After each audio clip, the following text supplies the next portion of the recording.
ArtVlog.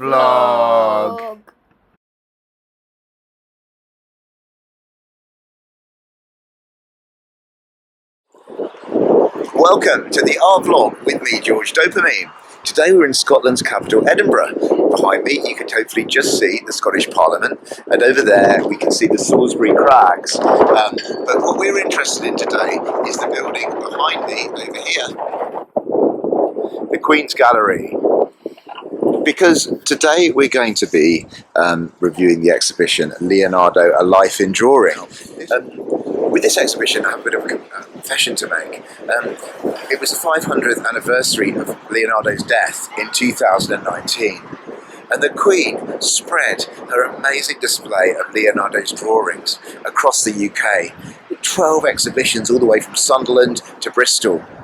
These were then collected together for a mega exhibition at the Queen's Gallery at Buckingham Palace, and it was one of those exhibitions that I kept needing to go to, and I saw there were tickets readily available, and I kept saying, I'm going to go, I'm going to go, I'm going to go, and it got to October and I'd missed it, and I was absolutely devastated. So when I realised that the exhibition had basically transferred to the Palace of Holyrood, behind me, to the Queen's Gallery here, it was an exhibition I couldn't miss. This is a slightly smaller version of the exhibition in London, so some of his drawings aren't here, but 80 of them are, and I'm really, really excited because these are some of the seminal works by Leonardo da Vinci.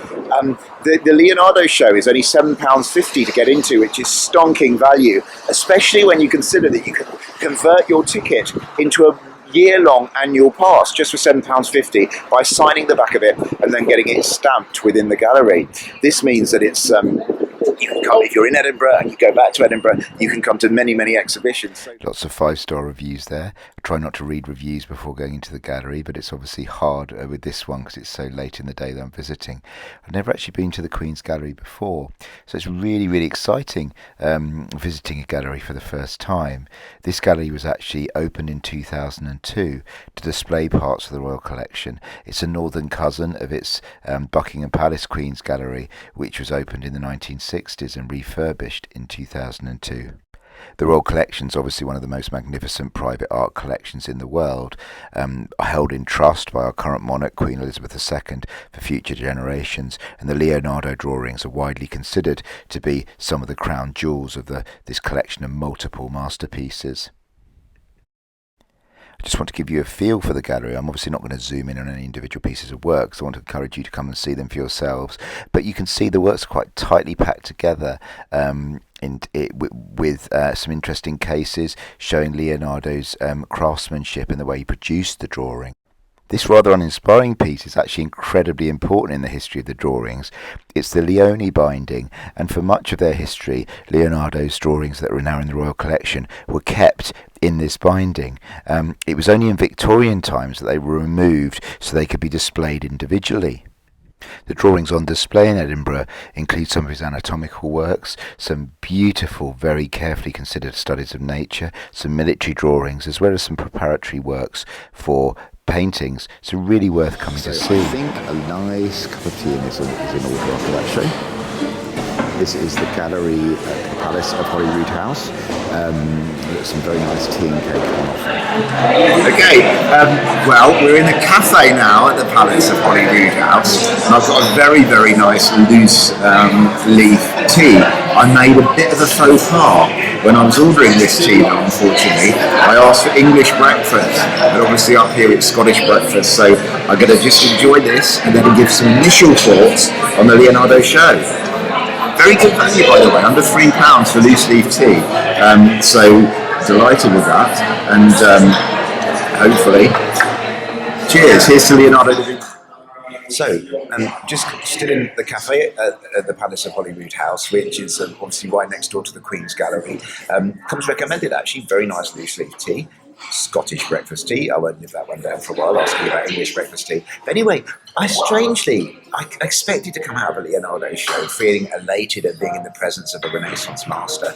You have to admit, if you say the word genius in art terms, Leonardo is the person who comes to mind. But strangely, I feel a bit sad, and this show to me kind of described a life thwarted on so many levels, thwarted by war, thwarted by a lack of scientific knowledge. We obviously know so much more than Leonardo did at the time, thwarted in later life by old age. And so, as opposed to a life in drawing, I think having come out of that exhibition, it's probably more apt to call it a life of frustration. That's not to say that this exhibition wasn't wonderful. It was a real privilege to be in the presence of these wonderful drawings which have been in our country since 1630. And I would say there's a sense of being incredibly close to the artist's hand when you're looking at these drawings, as opposed to paintings which are often obviously reworked over time. And so that was magnificent, and I do recommend this show, and I'll obviously give a full review when we get back to Dopamine Highs. I'm actually heading back to down south on the train tomorrow, so we'll get a review then. So I made it back down from Edinburgh, having been battered by Storm Dennis, and obviously had a bit of time on the train to reflect on the show Leonardo da Vinci, A Life in Drawing. And firstly, it was a real pleasure to see so many pictures, drawings by this Renaissance master. We're incredibly lucky in Britain that the Royal Collection has such a treasure trove, and I really genuinely believe that these are Leonardo's masterpieces more than his paintings. Many of which were left unfinished, and there were so few of them. And he clearly knew that, in the sense that he kept these drawings together and passed them on to his assistant. And eventually they came into the Royal Collection. Really interestingly, they came to Britain in 1630, just 111 years after Leonardo da Vinci's death. So they've been here for a very long time, much longer than anywhere else, and it was lovely to see them. So I would give the chance to see these pictures a 10 out of 10. They were amazing. However, the show itself left me unfortunately slightly disappointed, as did the gallery.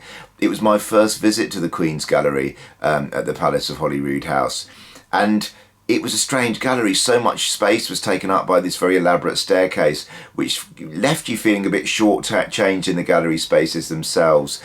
I found the viewing a bit angsty. I mean, it was a weekday. It wasn't in a Scottish half term or anything. It was obviously very busy, and I found myself being jostled a bit, looking at the pictures. And obviously that can be remedied by choosing your time more carefully. I went in the afternoon, which is, I imagine, about 3 o'clock peak time.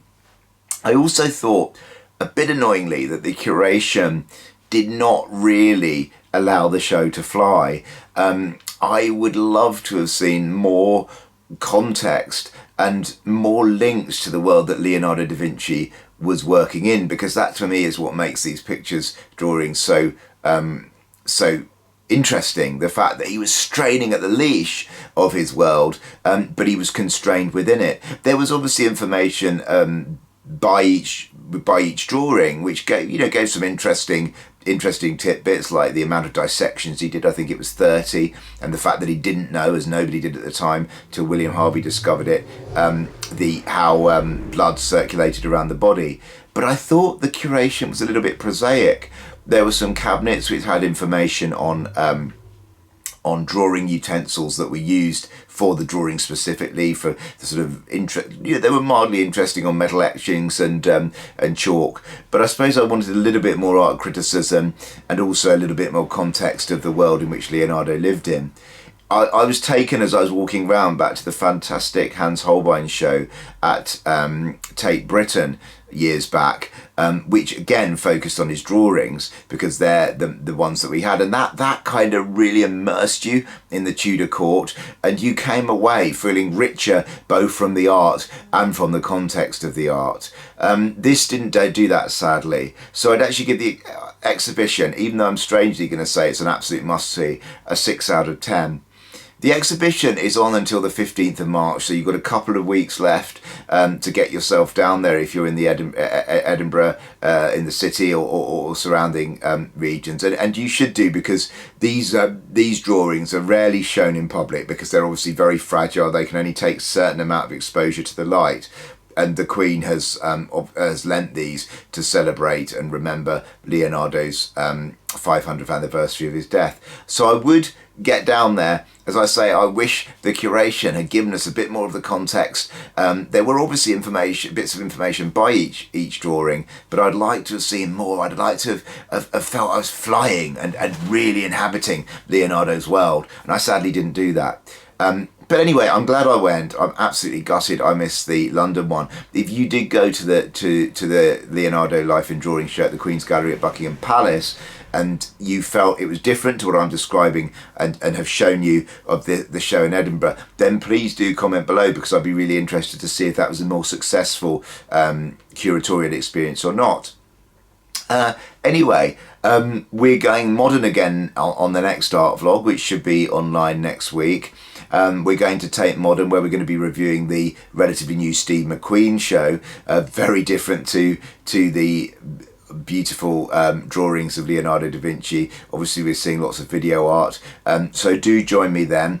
And so do please subscribe to the art vlog so you get notifications. I'm aware that obviously the updates are sometimes a bit sporadic. It depends when I can get to the shows, but hopefully we'll try and get into a regular rhythm of uploading these on a Wednesday or Thursday.